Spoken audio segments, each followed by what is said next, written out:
비밀 할 차례죠, 비밀. 아니요. 미스테리온. 아니요. 자, 우리의 비밀은 사실 우리 안에 계신 것이, 그리스도가 우리 안에 계신 게 비밀로 알고 있잖아요. 그렇죠? 그러니까 하나님의 말씀, 성경의 비밀이고 하나님의 말씀의 비밀이 결국은 그리스도인데, 왜 비밀입니까? 성도들에게는 다 나타났고 알려졌죠. 그러니까 그게 비밀이 아닌 거예요. 그러니까 비밀은 뭐죠? 그리스도하고 나하고 마음이 연결이 안 되고 하나 되지 않는 사람들에게만 비밀인 거예요. 우리는 뭐죠? 비밀이 아니라 그냥 평범한 얘기죠. 그러니까 비밀은 그러니까 연결되지 않는 게 비밀이에요. 미스터리 알 수 없는 거. 그러니까 아들들에게, 성도들에게는 알게 했죠.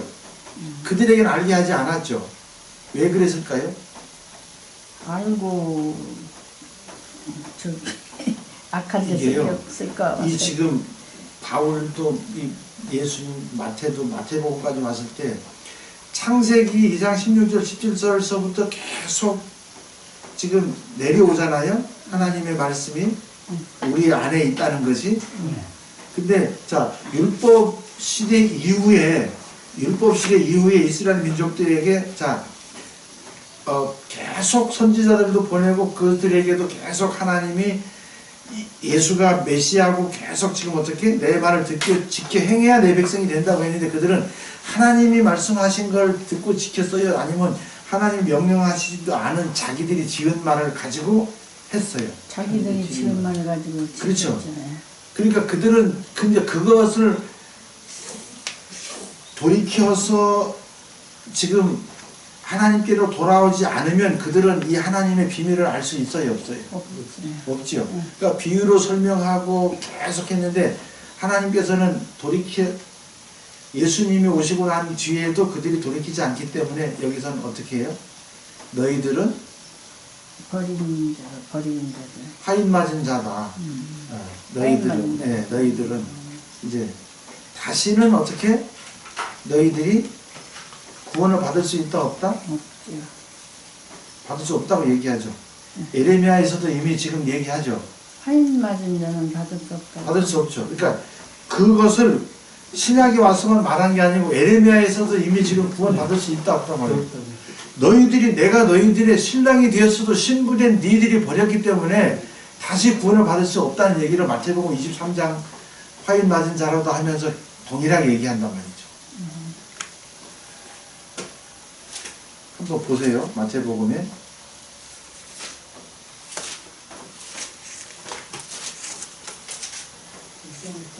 보라, 38절에 보라, 너희 집이 황폐하여 버려진 바 되리라. 내가 너희에게 이르노니 이제부터 너희는 찬송하리로다. 주의 이름으로 오시는 이 할 때까지 나를 본다 못 본다? 보지 못하리라. 8절이죠. 38절, 39절. 그러니까 그걸 더 잘 알려면 37절에 예루살렘아 예루살렘아 두 번 말하잖아요. 선지자들을 죽이고 내게 파송된 자들을 돌로 치는 자여, 암탉이 새끼를 날개 아래 모음같이 내가 내 자녀를 모으려 한 일이 몇 번이더냐. 그러나 너희가 원하지 아니하였도다. 무슨 말이에요?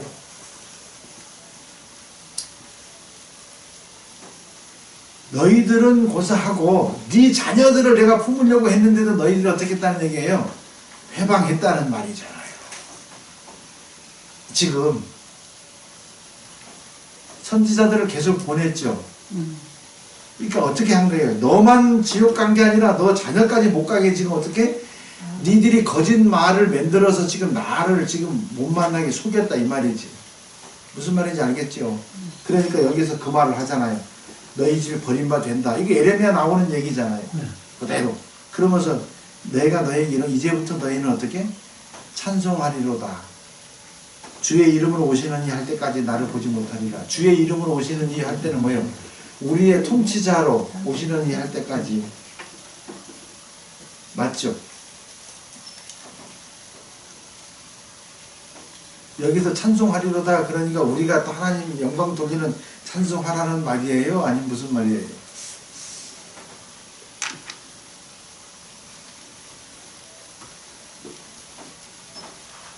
이런 거는 그냥 넘어가는 게 낫겠어요? 깨달을 때까지 못한다는 거예요? 이제 너희는 성신으로부터 주의를 모시는 때까지. 여기서 너희는 선지자들을 죽이고 파송된 자들 불러 치는 자들을 너희라고 그랬잖아요. 그대로 지금 너희는 이제부터 너희 찬송하리로다. 그러니까 이제 그런 때가 온다. 이거는 예수님이 이 마태가 야 너희들 지금 하나님께 영광 돌린다고 제사 지내고 찬양하고 하잖아. 실컷 해봐라 이거야. 너희가 해라. 해도 어떻게 할지라도 주의 이름으로 오시는 이여 그 찬송을 하지 않으면 나를 보지 못한다는 얘기는 너희 구원이 없다는 얘기를 지금 역설적으로 강조해서 하는 얘기잖아요.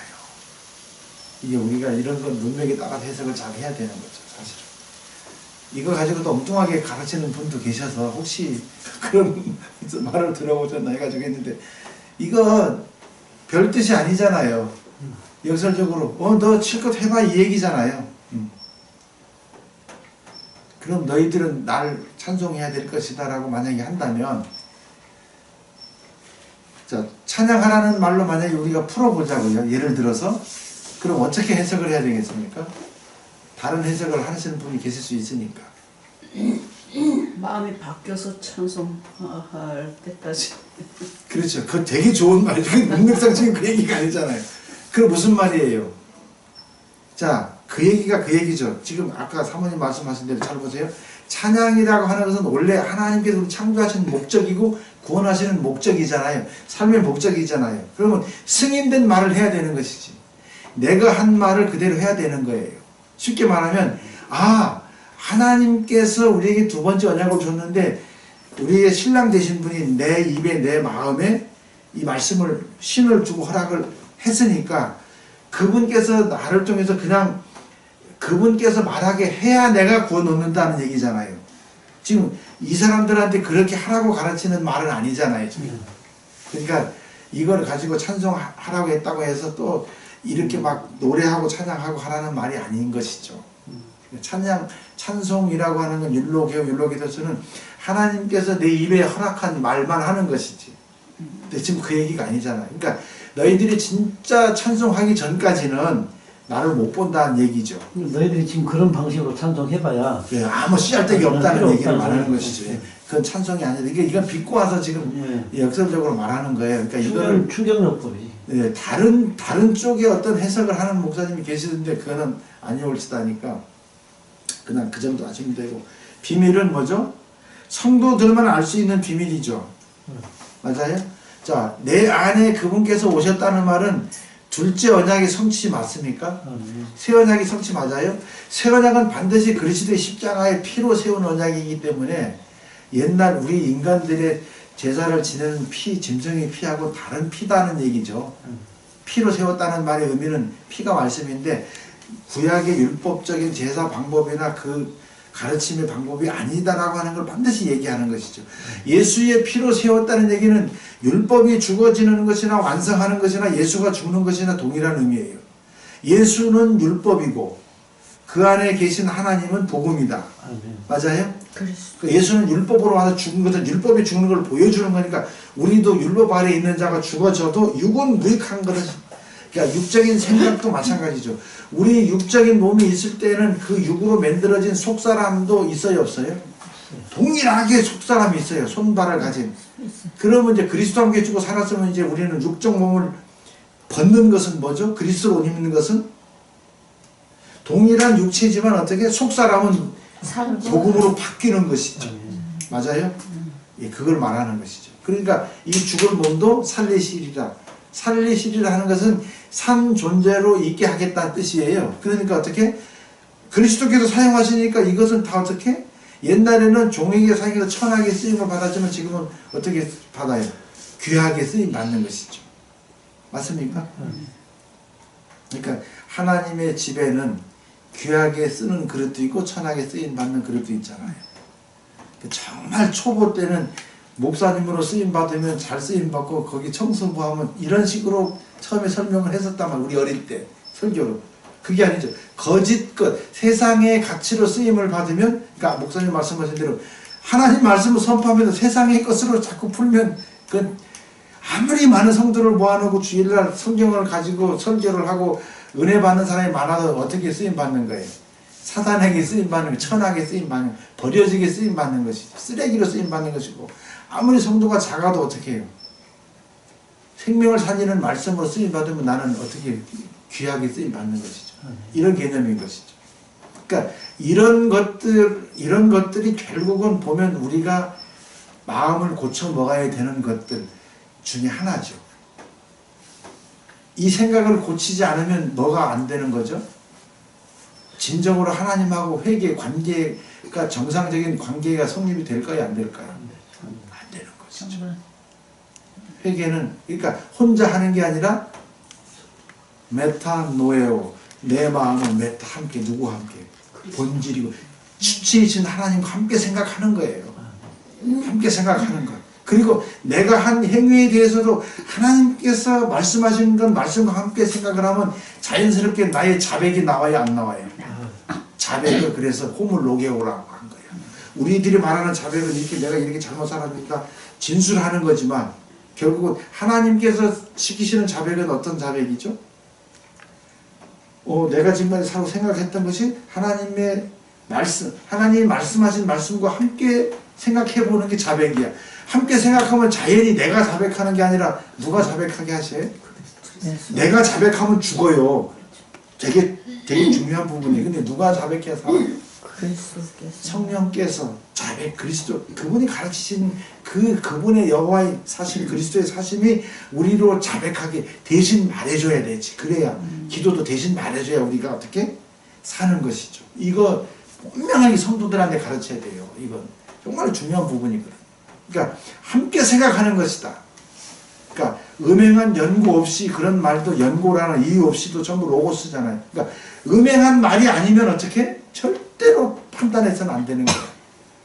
그러니까 목사님이 가르치는 말씀을 다른 사람한테 전하면서 내가 전하는 기술이 부족하고 복음적 상식이 부족해서 어떤 말을 잘못 사용했을지라도 음행을 한 게 아니잖아. 몰라서 그런 거지. 그랬을 때는 그 사람도 잘못했다고 하면 안 되고, 여기 내가 가르치는 사람도 물어보고 그 사람이 그랬다 그래도 아마 잘 몰라서 그랬을 거야 하고 둘 다 데려다 놓고 어떻게 판결을 정확하게 잘 하나님께 내려줘야 되는 거지. 육적인 설교를 해도 판단하면 안 되죠? 그렇죠. 당연하죠.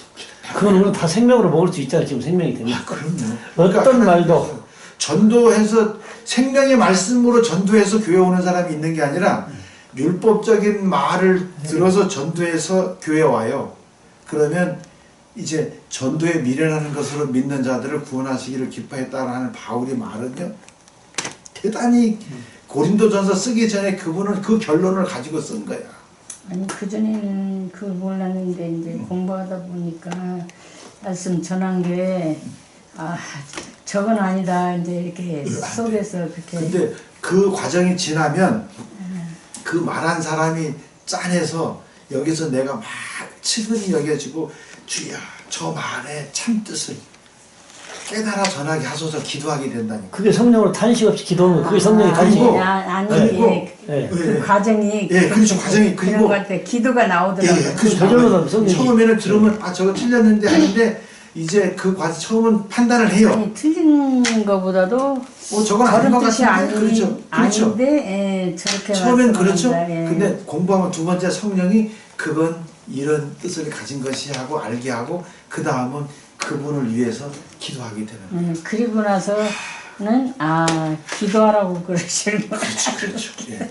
우리는 그 과정을 반드시 이해하고 품어야 되는 거죠. 그걸 말하는 것이죠. 그러니까 그런 것들이 어떻게 성도라는 말이고 그건 연결이라는 말이지.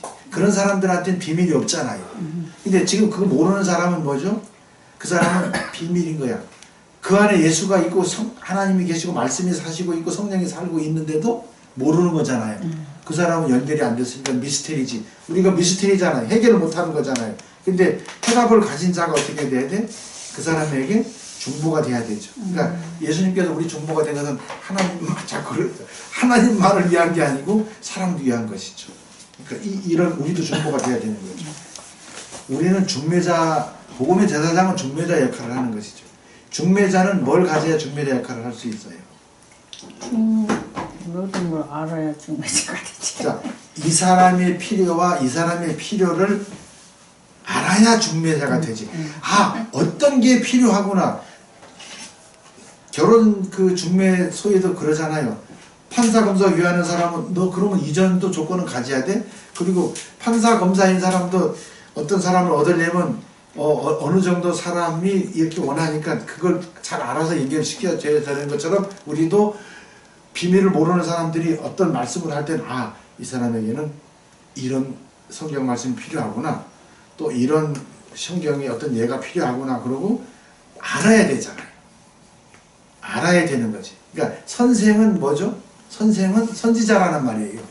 가르치는 자라의 의미도 있죠. 선생은 미리 아는 자야. 미리 태어났으니까 선생은 어떻게? 가진 것. 그 사람이 가진 것. 그 사람이 가진 것을 이렇게 이끌어내야 되죠. 그래서 우리 원래 선생님인 예수님 지혜를 갖다가 이렇게 연결시켜 주는 것이죠. 그러니까 이제 그러니까 교육은 뭐죠? 에듀케이션. 그러니까 그 사람을 이렇게 뭐죠? 그 사람이 가진 모든 지혜 재능을 이끌어내는 거잖아요. 결국은 우리는 그러니까 모르면 이끌어낼 수 있어요, 없어요? 없잖아요. 목사는 뭐죠? 그러니까 교사와 목자는 에듀케이션 이끌어내는 거지. 네, 그 사람의 장점, 뭐 어떻게 하면 저 사람은 어떤 모양으로 내가 교제하고 저 사람의 특징이나 좋아하는 게 이거니까 어떻게 어떤 말씀으로 어떻게 예수님하고 만나게 해줘야 되겠구나 하니까 우리 옛날에 목사들은 별걸 다 알아야 되잖아요. 법도 수학도 다 옛날에 공부했어야지 시켜줬잖아요. 그죠? 그런 것처럼. 근데 그것이 세상의 지혜로 그때는 했지만 그래도 그게 안 되기 때문에 지금은 어떻게? 하나님께서 가르쳐 주시는, 자, 우리 의사, 사람 병 고치는 일 해요, 안 해요? 자, 의술 공부하죠. 영적인 의술 공부하죠. 계산하는 법 다 공부하죠. 수학 공부합니까? 법학 공부해야 안 해요? 판결하는 공부. 다 하죠. 철학 공부 다 해야 안 해요? 지금 시대에서 눈에 보이는 세상 지식으로 요구했던 걸 우리 성경에서 지금 다 배워요, 안 배워요? 다 배우죠. 그런 것이죠. 근데 이제 세상 사람들을 구하기 위해서는 그런 세상의 지식도 지혜도 알면 좋다, 안 좋다? 좋은 것이죠. 바울이 그래서 성경을 그렇게 쓸 수 있었던 거예요. 왜냐하면 그들하고 접촉해야 되기 때문에 그들하고 접촉할 수 있는 언어로 써놓은 게 성경이잖아요. 무슨 말씀인지 아시죠? 그러니까 이것들을 이제 어떻게 우리의 형편과 그들의 형편과 아는 것과 예수나 바울이나 하나님께서 말씀하신 것하고 이렇게 믹서 시켜가지고 원만한 이해 부유에 이르게 하는 것이, 하늘에 있는 걸 땅에 있는 게 통일되게 하는 게 우리들이 전해야 될 말이기 때문에 승인된 말만 해야 되는 거죠. 우리들이 그러니까 말씀을 그냥 얻어먹기만 하면 되는 거죠. 얻어먹은 자는 여호와 입같이 쓸 것이라고 했으니까. 자기 말 하는 사람을 보내요, 안 보내요? 아까 누구 말하잖아. 어디 대사를 보내는데 내가 이렇게 증명 안 하고 보내는데 자기 생각이 난 이래야 하면 그 사람은 그 역할을 한 거야. 갔다 오면 그 사람은 뭐예요? 벌 받지. 책임 추궁 당하는 거죠. 그러니까 우리는 주님께서 여기다 입에 넣어주신 말만 해야 되는 거죠. 그거를 우리는 그분의 생각, 영광의 찬송이다. 찬송은 뭐죠? 노래 부르는 것도 되지만 그분이 너 이게 나팔을 불어라, 이거 전해라라고 하는 말, 그 의도대로만, 삶의 의도대로만 전하는 것이죠. 그런 의미로 우리는 받아들이면 돼요. 비밀은 이제 너무 잘 알았죠. 내 안에 계신 그리스도가 비밀이니까. 둘째 언약을 오신, 그러니까 여러분이 그리스도가 성령을 받았다면 둘째 언약, 새 언약이 다 이루어져 버린 거예요. 사실은. 그러니까 그 언약의 실행은 누가 해요? 그분께서. 결국은 이만 말씀이 하는 거야. 이제 논리적으로 말하면 예수님이 한다, 그리스도가 한다면 또 이해가 어려워지니까 그 말씀이 어떻게 내 손과 발과 입을 사용해서 그냥 해버리는 것이지. 그 말이 얻어먹은 말이라면 예레미야 15장 16절 말씀, 그냥 내가 막 가공해서 막 이렇게 다듬고 뭘로 하고 한 말은 안 돼요. 그냥 그분이 말씀하신 그대로만 하면 어떻게 돼요? 나는 앵무새 복사기만 노릇을 하면 나는 뭐죠? 내 할 일 다 한 게 되는 거죠. 그걸 영광의 찬송이라는 것이죠. 도구로만 사야. 이해가 됐습니까? 사모님 이해가 되셨어요? 도구로만 사용을 해야 되죠. 그렇죠. 하신 예. 말씀만 태어나는 하신 소리. 말씀만. 예, 예. 그러니까 네. 이런 거예요. 세상에 수많은 성경적 지식들이 있고 다른 훌륭한 목사님들이 깨달은 말이 있는데 그 말을 내가 갖다 그냥 사용하면 안 되고 내가 깨달아진 은혜의 분량만큼만 말하라 이 말이지.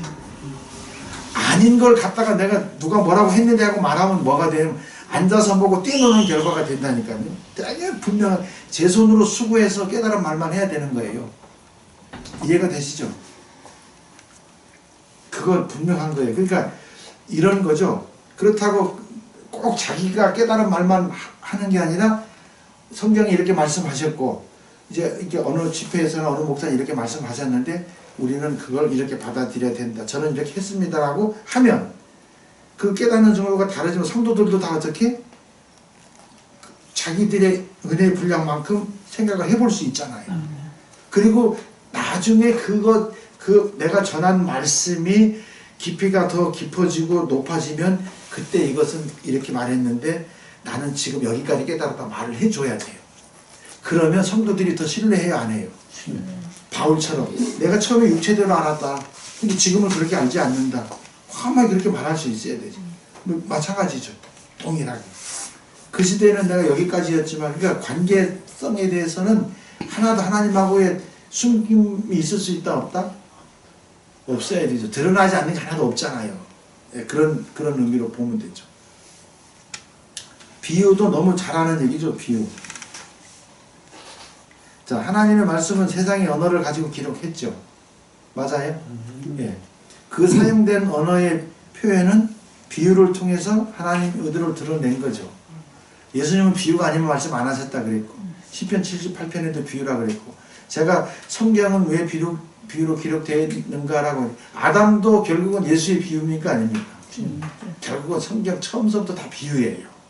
하나님의 의도를 세상 우리들이 알만한 세상의 언어대로 우리들이 의식적으로 알 수 있는 것들을 했기 때문에 처음부터 비유다. 맞죠? 비유가 아니면 하나님 말씀하실 수가 있어요 없어요? 하나님의 말씀을 뜻 그대로 우리에게 바로 적용을 하면 우리는 살아남을 수가 있어요 없어요? 없어요. 그래서 믿음도 하나님의 말씀은 예수님도 요한도 인내의 말씀이라 인내의 말씀으로 너희가 인내함으로 구원을 얻는다. 해산함으로 구원을 얻는다. 그러니까 하나님의 말씀 내게 여기 심겨졌잖아요. 그러면 얼마 동안 키워야 돼요? 나무가 되죠. 10달 동안 보세요. 내가 먹고 싶은 거 먹어요. 내가 먹고 싶은 건 누가 먹고 싶은 거죠? 속이죠. 근데 술은 애가 먹고 싶은 거예요? 내가 먹고 싶은 거예요? 내가 먹고 싶어. 그러니까 그건 안 먹는 거잖아요. 똑같아요. 우리 성도들도 여기 안에 어린아이 예수를 사랑, 은혜와 진리로만 먹여 키우는 것이지. 결국은 그래야 내가 순산함으로 해산함으로 뭐죠? 인내와 정절로 해산함으로 얻는다는 말은 무슨 말이에요? 세상에서 몸에 익숙해진 어떤 습관이나 이게 뭐죠? 습관이고 또 뭐죠? 인백인 거라고 그러죠? 간섭? 관습이나 인백해진 걸 뭐라 그래요? 인백인 거예요? 중독, 그렇죠. 중독된 것들을 따라서 하지 않는 것이지. 그게 이 절제라는 얘기죠. 나도 모르게 중독은 내가 한 것과 상관없이 이미 습관화 돼버린 게 의식화 돼버리면 안 되는 거죠. 그러니까 우리가 왜 해산함으로 수고를 구원 얻는다라고 표현했는지 아시겠잖아요. 성경 신약성경 읽어보면 너희가 해산함으로 구원 얻는다는 말은 열매 맺어야 된다는 말이나 다 같은 말이잖아요. 예. 너희 인내의 말씀을 지킬 때 예수께서는 우리를 시험의 때를 면한다 안 한다? 자, 하나님께서는 반드시 있잖아요. 우리 요단을 건너기 전처럼 반드시 우리가 어떤 말씀을 가지고 양육하는 걸 보고 반드시 한번 시험을 하러 오신다 안 하신다? 하러 오셔요. 그 인내의 말씀을 지키면 그 시험의 때를 면해주는 것이지. 왜? 잘하고 있는데 뭐하러 또 시험을 합니까? 그분이 하신 말대로 얻어먹은 말만 말하면 절대 그렇게 말 안 오지. 근데 뭘 섞어서 말을 하거나 그러면 거의 그건 아닌데 하고 한번 가서 던져줘야 안 던져줘요. 반드시 오시죠. 그걸 우리는 뭐라고? 괜히 무슨 말을 전했는데 이 말은 내 생각이 좀 들어간 말이야 그러면 깨달은 자들은 나중에 어떻게 돼요? 여기서 찔림이 와요 안 와요? 와요. 제가 그 창세기에서 말하는 그 노아의 그 술 먹고 자는 거 있죠. 그걸 긍정, 부정 두 가지로 계속 신학적으로 논쟁이 왔는데 오늘 잘못 가르쳤어 한 번. 근데 그 잘못 가르치신 사람 내려다 놓고 그때 내가 이 얘기 잘못했다라고 반드시 말을 했어. 그 근거는 그건 이렇게 봐서 이렇게 했고 이건 이렇게 했다라고 해야 돼요 안 해야 돼요? 해야 되죠. 그게 무슨 거예요? 그게 구약의 제사법이야. 위임제도 해야 돼요. 속건제, 속죄제 드린다는 말이 그거잖아. 나를 통해서 잘못 가르쳐주면 그 사람이 계속 어떻게 돼요? 잘못된 것을 전할 거 아닙니까? 맞죠? 그러니까 잘못됐을 때 반드시 어떻게? 과감하게 아까 목사님 말씀 방송에 다 나가는데 그걸 어떻게 바꿔? 그게 아니야. 알면 그리고 진짜 그 사람이 영접을 하면 마음을 돌이키면 어떻게? 찔림을 성령이 임하면 어떻게 돼? 베드로가 전한 것처럼 마음에 찔림 받아서 회개 자기 의지하고 상관없이 해요 안 해요? 하지. 근데 이제 목사님이 전한 말씀이 그 사람한테는 애들이 부는 앵앵한 나팔 소리가 들지 그게 아까지 번개나 뇌성처럼 번개를 맞으면 죽잖아요. 우리 사람들도 그거 되게 중요한 얘기거든요. 그러니까 사람들이 그걸 모르는 거야. 그냥 번개불이 번쩍하는 것은 분명히 번개불이 번쩍한 목적 있는 곳에만 역사하잖아요. 근데 그게 나였다면 바로 내가 죽어야 살아요. 그러니까 알아요. 뇌성처럼 안 들려서 그런 것이지. 고요한 물소리처럼 들렸겠지. 그러니까 어느 때 그런 말 할 기회가 올 거예요. 그러니까 우리는 그거를 직접 대놓고 말하지 않고 어떻게 간접적으로 설교를 통해서든지 술판물을 통해서든지 아니면 편지를 통해서든지 바울처럼 보낼 수 있어요 없어요? 보내야 돼. 욕을 먹더라도 그래도 편지로 보내면 그 사람도 점잖게 편지로 이러지 마시오. 모아두더라도 하고 편지는 좀 어떻게 좀 시간의 여유가 있잖아요. 그러면 길게 설명해서 보낼 수도 있고 우리가 그런 머리도 좀 생각을 해봐야 돼요. 거기 그 방송 나가는데 성도가 들어가요. 근데 들어볼 거예요. 계속. 당연하지. 그럼 들어봐야지. 그러면 어느 날 이렇게 들어볼 거예요. 왜 하나님은 반드시 역사를 하거든. 그게 분명히 역사를 해요. 그러니까 나한테 앞장서 가지고 팍 퇴출을 해야 된다고 하는 목사님 3년이 지나고 나선 우리 교단의 큰 목사님 우리 총회장급이 아니고 앞에 식사하는 자리에 와가지고 정식으로 목사님 죄송합니다 사과를 했어요. 아니 괜찮다고 나 다 잊었다고. 아니 해야 된대. 자기가 오해해서 그랬다고. 그러니까 3년이 지나서도 그러니까 우리는 3년이면 되게 짧은 거예요. 목사님. 10년도 걸리고 15년도 걸리고 그 무슨 기도죠 이거? 기도하는 손이 무슨 손이야 나 갑자기 잊어버렸어. 기도하는 손. 그 40년 만에 그 친구 위해서 기도했는데 왜 이거 기도하는 손 만들어서 파는 사람 이름나 잊어버렸다니까 가만히 있다니까. 몰라요 목사님? 목사 무슨 기도하는 거 있잖아요. 이게 40년 동안 기도했다는 것이 기도하는 손. 그러니까 어느 분은 15년 어느 분은 40년 동안 평생 하는 사람. 네, 평생 하는 사람도 있죠. 근데 하나님의 입장에서 볼 때는 세상의 나를 사실은 3일 이상으로 보진 않아요. 그렇죠. 하루가 1000년이니까 3일 이상으로 안 본다니까 이게. 애굽에서 1년 광야 가나안에서 이렇게 3일길로밖에 안 봐요. 3일길이 지나면 이렇게든 결론이 나버리니까.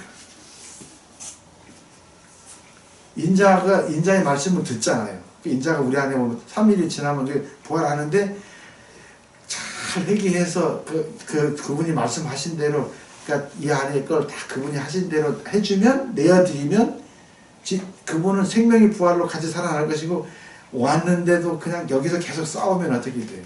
그분 우리 심판의 부활을 그냥 드러나는 거죠. 그건 어떻게 해요? 말하는 거 보고 알 수 있잖아요. 저 사람이 상대방을 죽이는 율법으로 계속 정죄하고 판단하는 말을 하는지 생명을 살리는 말을 하는지 전에는 죽이는 말을 했다가도 이걸 깨달으면 어떻게 돼요? 살리는 말. 살리는 말을 하게 되죠. 처음에는 어떻게 돼요? 막 짬뽕으로 나가지. 어떤 때는 그냥 내 마음의 상태가 좋을 때는 좋게 말했다가 좀 언짢고 짠할 때 막 이렇게 나가다가 나중에 어떻게 비등점이 돼가지고 영이 좀 상승하면 그때는 어떻게 마귀의 일을 탁 제압하고 이제 조금씩 장성한 분량이 가게 되는 거죠. 그러니까 이렇게 변화되지 않으면 하나님의 말씀을 얻어먹지 않은 게 아닌 거고 가위로 자로 재면서 먹었다는 말이고, 아니면 말씀 전하는 사람이 생명이 아닌 거짓말을 전했다는 말, 두 가지 하나로밖에 설명을 못하는 거죠. 변해야 되죠. 믿음도 변하고 회개도 변하고 구원도 다 변하죠. 어떻게? 어둠에서 빛으로, 세상에서 하늘로, 다 아주 막 번잡하면서 막 조급하면서 어떻게? 넉넉함으로. 이게 다 변하죠. 반드시 변화를 보여줘야 돼요. 성도들에게도 마찬가지고 우리도 마찬가지고. 집에서 특히 제일 빠른 방법은 자녀들에게 그걸 자녀들이 변화를 느꼈을 때 제일 빠른 거예요. 그러니까 자녀가 인정을 하니까 나도 힘이 나더라고요. 만약에 우리 아들, 딸하고 집사람이 이게 인정이 안 되면 여기 와서 이게 말을 할 수 있어요, 없어요? 못해요, 절대로. 안 돼요. 이게 되게 감사한 일이죠. 시간은 지났네. 욕하고 맞춰야 되겠네요. 자, 비유 말했죠. 자, 비유는 성경에서 말하는 비유가 아까 우리가 여기 봤지만은 신명기를 보면은 자, 교훈은 내리는 비로 교훈이라고 했고 맺히는 이스는 말이라 그랬잖아요. 신명기 32장 1절 2절을 읽어보면, 그러니까 성경에서 말하는 그런 비유들을 우리는 좀 더 쉽게 좀 접근할 필요가 있죠. 비유는 뭐죠? 하나님의 속뜻이 담겨져 있는 말이다 아니다? 그러니까 하나님의 능력이 나타나는 말이죠. 비유가 풀어지면, 비유가 우리 일상 언어가 되면 어떻게? 하나님의 숨겨진 속뜻이, 능력이, 하나님 말씀하심의 능력이 나타난다 안 나타난다? 나타나는 거죠. 그러니까 비유라는 말 자체에 그게 있는 거예요. 그러니까 마샬도 그런 의미가 있는 거예요. 하나님이 능력을 숨겨놓고 그냥 세상의 언어로 말한 것이죠. 그러니까 나무 그림자를 쫓아가면 실제 나무가 있다 없다? 그렇죠. 그러니까 말을 쫓아서 가면 역사를 공부를 하든 뭘 하든 성경 언어를 공부를 하든 성경을 읽어서 마지막에 가면 그 하나님의 실체가 있어요, 없어요? 있어요. 있죠. 한 번 읽었을 때는 몰랐는데 계속 읽으면 그것도 어렵게 해요, 안 해요? 하죠? 네. 예. 만약에 이런 거예요. 예를 들어서 내가 성경을 한 356번을 읽었다. 한 365번을 읽었다. 매일 하루에 한 권을 다 읽었다 치면 성경 스토리에 대해서는 누구보다 잘 알죠. 성경 스토리 잘 아는 사람에게 하나님의 비유의 뜻을, 비유의 의미를 가르쳐주면 더 잘 받아들일까요? 안 받아들일까요? 충돌되는 게 있더라도 더 받아들이는 것이죠. 그래서 이 하나님의 비유를 깨달으려면 성경 많이 읽고 공부하고 해야 돼요, 사실은. 하나님께서 꼭 이런 방법이 아니고 성경에 기록된 대로 하나님의 말씀을 깨달으려고 만약에 이걸 보기 시작을 하면 하나님께서 여기에 쓰여 있는 대로 의미대로 깨닫게 하실까요, 안 하실까요? 깨닫게 하시죠. 깨닫게 하셔요. 근데 그렇게 하기 위해서 여러 가지 뜻이 있는 걸 그냥 먼저 조금 맛본 사람이 이렇게 소개만 할 뿐이잖아요, 사실은. 그렇죠. 예수님도 지금 와서 아버지가 말한다라고 얘기하는 거죠. 우리도 이제 깨달은 말만 해야 되는 거지. 없는 건 없는 거고, 없지 말은 없잖아요. 자, 그리스도 안에서는 뭐만 있는 거죠? 예만 있는 거죠. 그러니까 우리는 그렇게 내가 예 한 말만 해야 되는 것이죠. 그러니까 그 예 되는 것까지가 비유를 깨닫는 것이다. 맞아요? 아멘. 예. 그러니까 성경의 비유는 인물도 숫자도 환경도 다 비유다. 다 의미가 있다. 대신에 그 의미를 절대화하지 말아라. 절대화하면 안 된다는 얘기죠. 무슨 말씀인지 아시죠? 절대화하면 그 말 자체가 뭐가 돼요? 하나님이 돼버리죠. 그러니까 그 말의 의미가 어떻게 우리 삶을 통해서 사실이 돼야 되면 말의 의미도 없어진다, 안 없어진다? 없어져요. 말의 의미도 없어진다. 무슨 뜻인지 아시겠죠? 그러니까 그 말의 의미는 시대와 역사 속에서 조금씩 다를 수 있다, 없다? 있어요. 다르죠. 그렇기 때문에 한 단어에 수많은 여러 가지 뜻들을 다 그 성경 원어 학자들이 스트롱 그 넘버를 만들면서 그때 해놓은 거예요. 그렇게. 무슨 말인지 알겠죠? 그러니까 거기에서 어떤 걸 취해서 성경을 봐야 되는지는 우리가 그 성경의 문맥을 따라서 역사를 따라서 해봐야 되는 거죠. 이제 이해가 되셨죠? 이런 부분들에 대해서. 그러니까 좀 더 이렇게 쉽게 설명해야 되는데 그런데요. 해보면요. 기초가 결론이고 결론이 기초여야 되는데 그러니까 제가 말하는 지향하는 것 중에 하나는 이렇게 공부하다가 어느 하나가 우리가 정확하게 아주 깊게 깨달아지면 다른 것도 다 깨달아질 수 있다 없다? 있어요. 그러니까 그런 방법을 또 우리는 좀 또 택해야 돼요. 그런 부분. 잠깐만요. 목사님 이제 마칠까요? 기도하고 되셨습니까?